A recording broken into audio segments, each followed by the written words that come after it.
On the show this evening, we will be analyzing the issue with regards to the rights of workers in view of dismissal, retrenchment as used by organization. Our first guest on the show today is a woman of virtue and prestige. She was the former First Lady of Lagos State and still the wife of Honorable Minister for Works and Housing, Mr. Babatunde Raji Fashola. She is Mrs. Abimbola Fashola. We are linking up with our first honorable guest and is a mother to Lagosians. Welcome, Mrs. Fashola. Hello, ma'am.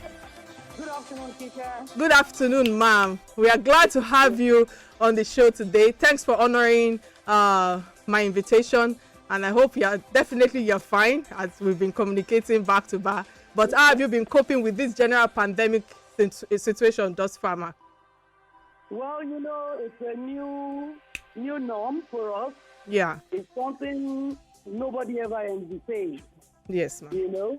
And every situation you find yourself, you have to make the best use of it. Sure. Yes, first it would affect you mentally. Mm-hmm. It would affect you physically and spiritually because you just feel down. Oh, yes. If you had the premonition to say that something like this is happening or something like this would happen, Exactly. then you would have prepared better. Oh, yes. Oh, yes. You understand? Oh, So yes. it's a root stock, but we are living by it. Yeah.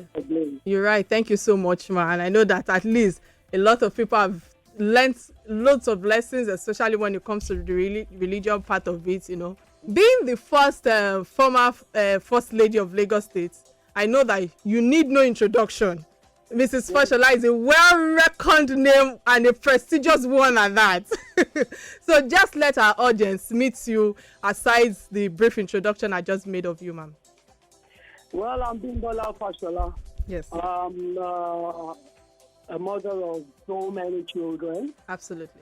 I care about the youth. Mm-hmm. I care about upliftment of everyone around me. I like people to be happy around me. I like people to have smiles on their faces. And I believe that we all should always contribute our best so that this world will be a better place. I believe in providing solutions.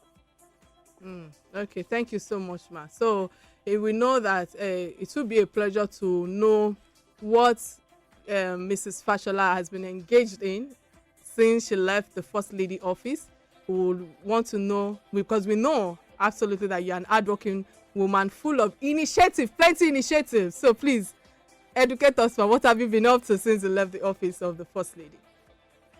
Well, since my husband left the governorship of Lagos State, I have, before he left, I had an NGO that I was always contributing into the lives of so many young children, especially the students. And it's a way of alternative school, the way I call it. It's like while you're still in the secondary school, you need to get a passion so that you can always follow that through, even while you're receiving your academic qualification, your career, working on all that, And such things are those things that fetch you money without you needing electricity or anything as such. Makeup, hairdressing, barbering, baking, so many other things. Basically empowering people, yeah. Yes, empowering my NGO. Oh, yes. We do leadership programs as well because I like people to have core values and then to ensure that our children develop to become responsible adults in the society, not depending on anyone, and also being socially responsible. Thank you. Aside from that, I help parents as well to sustain, nurture their children in the right way, and then sustain their family. Well, thank you so much for that. And I think what I've just taken away from this is, being able to be independent financially, regardless of gender. Yeah, so no doubt, I know you're a woman of legacy, living footprints of excellence. Thank you so much for being our previous First Lady who left a lot of legacy. So just going straight to the business of the day, we know LEARN, which is a Lagos Empowerment and Resource Network. It is an initiative created by you to foster empowerment, which is part of the things that you have just described for us earlier. And I believe that employment is the same thing as empowerment. What has this initiative achieved thus far? Well, LEN used to be Lagos Empowerment Resource and Resource Network, but now we change it to Leadership Empowerment and Resource Network as well. But what we have achieved so far is that while these young people are in school, they pick up shoemaking, graphics, they pick up this, what do you call this thing now, craft, tie and dye, and all that. So that while they are at home, they've done their own work, they've done whatever they need to do at home, their own house chores as well. Then they're able to use their hands to think outside of the box. You know, everything is not about academic. Absolutely, I was going to go there. Try to use your hands to be creative as well, to be innovative. So when they start to do that, they are able to start to sell, even while they come to us. And within a week or two, we've had some children who have produced ogi, dry ogi. We package it, and then we teach them about marketing as well and customer care. So before they finish the 3 week, 4 weeks program, they're already selling and taking it to schools, doing their things. And we've had testimonies of children who were not academically good, secondary school, but when they started making bags, started making shoes, their teachers saw transformation in them, and they were asking, so what changed in you? And then at that time, we usually go to their schools because sometimes you have some teachers who will say, no, we don't know anything. Olodo academically, but not Olodo with skills. With skills, yeah.